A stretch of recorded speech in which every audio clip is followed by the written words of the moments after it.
I'm very happy that the privileged chair summary has come on the basis of the deliberations. I will go 12 minutes in my address and cover basically 3 points. The first point I want to cover is the approach that India has taken. Our Prime Minister Shri Narendra Modi's vision of having a digital India. Second point I will cover is about what are the efforts we are taking to reduce the digital divide. Then thirdly, I will cover a bit about our strategy, India's strategy about cybersecurity. Friends, in 2015, our Prime Minister Shri Narendra Modi launched the Digital India Mission. This was a very ambitious mission.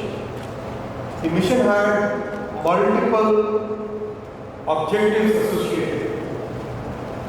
One major objective, which was the key part of this mission, was that technology should be democratized. We have seen in many parts of the world, technology has been cornered by a few big tech companies. Is that the right model for a country? Is that the right model for a democracy? Is that the right model for a society which is evolving so fast? Perhaps an alternative is needed.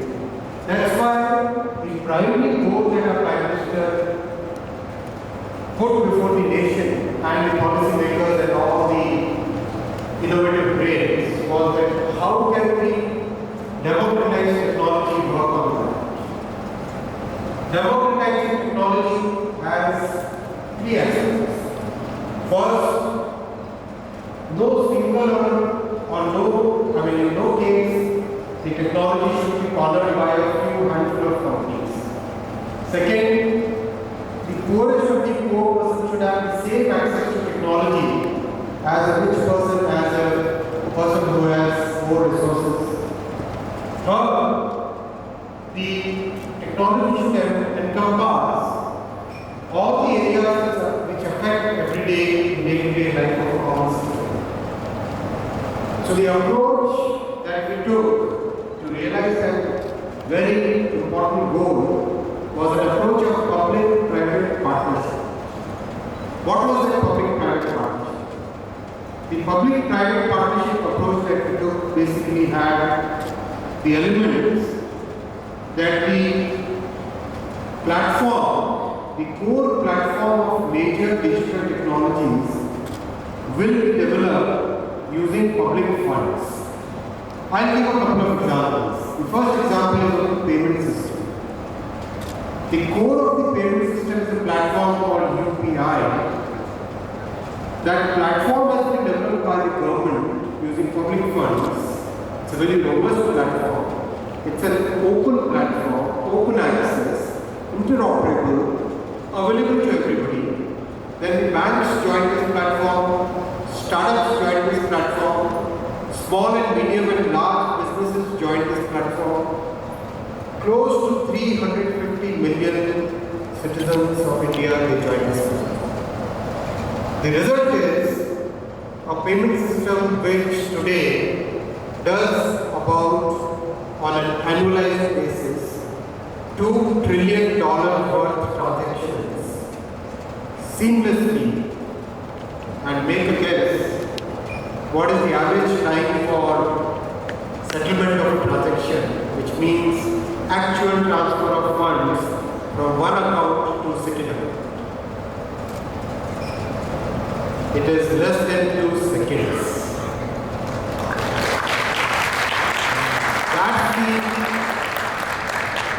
That's the power of platform approach. That's the power of a PPP approach, a public-private partnership approach. And that's the power of the vision of a Prime Minister who said that, yes, our focus should be on democratizing technology.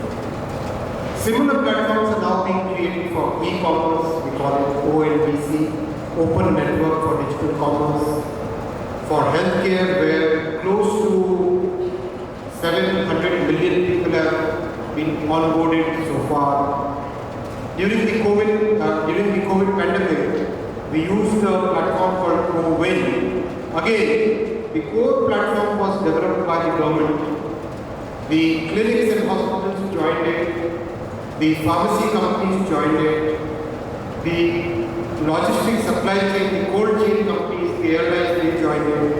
The entire scheduling for a population of 1.4 billion people was done using this platform, and flawlessly, within a short time frame of about 18 months, more than 2 billion vaccine doses were administered using this platform. Friends, I am sharing this because when we interact with many international delegations, with my colleague ministers from other countries, the first concern which comes is, yes, technology is great, it has made a huge difference in our lives, it is transforming our lives, it is bringing new solutions, but we are worried about monopoly on technology. But we are worried about power of a few handful of companies on technology. This approach that our Prime Minister gave us through his Digital India mission basically is an answer to their big problem. That was my first point today. The second point I will make is about the steps we are taking to reduce digital divide. In every society, friends, we are facing problems of digital divide on multiple counts. The first count is the physical infrastructure itself. The second count is literacy. The third count is ability to use those tools. Even if tools are available and one is literate, the ability to use those tools. We as a society believe in inclusive growth. And inclusive growth is equally important in a highly digitalizing society. If we don't work on digital inclusion today, the gap between the haves, digital haves and digital have-nots will increase at an exponential pace. The pace is very different from the pre-digital world, where, if somebody, the gap was not that much, and today the gap can increase exponentially over a few months or a few years. So we as a country, our Prime Minister made a very clear mandate that every citizen of the country, whether living in big cities or living in the remote villages, must have a very good, high quality internet connectivity available. Today, close to 850 million people have access to internet, but that is not enough. We are working towards covering each and every village, each and every square meter of the country with good, high quality 4G, 5G coverage and broadband coverage. And towards this end, the government is investing significant amounts of money and good amount of energy. We have a program for reaching 4G services to the farthest corner of the country. We call it 4G Saturation Program, by which we are investing about $4.6 billion to bring 4G services, telecom services to the areas where it may not make good commercial sense for the private sector to take 4G services. By now, we have invested $8.3 billion in creating an optical fiber cable grid so that each and every village and a group of villages, they have the optical fiber connectivity. And this is now getting augmented by investing another $13 billion to make sure that each and every household gets good, high quality bandwidth, high quality internet connectivity. We call the program BharatNet. This kind of inclusive growth is very, very essential in digital society. I believe that the way we have invested in the highways in the past, the way we have invested in creating power grids in the past, in countries which are developed countries and in countries which are developing today, the same kind of effort needs to be put in making sure that our internet connectivity, the optical fiber and the telecom network reaches to the last person in the system. The third point, friends, I'll make is, as we all know, the theme of this G20 year is one Earth, one family, one future. The challenge also is common to all of us, the challenge of cybersecurity. As we must have deliberated over the last 2 days, the challenge is a very complex challenge. It doesn't have any boundaries. Technology is evolving every day. If we find a solution to a problem today, tomorrow there will be a new problem that we have to solve. And AI is going to increase the complexity multi-fold. Just a few weeks back, Mr. Sam Altman was here. We asked him, do you think AI will be able to do basic research? Do you think it is possible to do today? He said that no, it is not possible to do basic research today. But we are not far away from that day when AI will be doing the same basic research that some of the biggest, the best, the most brightest minds in the human civilization have done. That's scary. That's really a totally different way of looking at the human civilization and the human society. So we'll have to adopt a multi-pronged approach, at least for the cyber security purpose for every society. We'll have to have a strategy at national level. We'll have to have another strategy at the organizational level, and we'll have to have strategies at individual levels. We cannot just leave it to, okay, there is a firewall, fine, we can be secure with it. We'll really have to think through the challenges. We'll have to be nimble-footed, and we'll have to cooperate across boundaries. We'll have to look at solutions which, if there is a cyber attack happening in one country, the countries will have to collaborate, societies will have to collaborate, and come up with solutions which are common to all.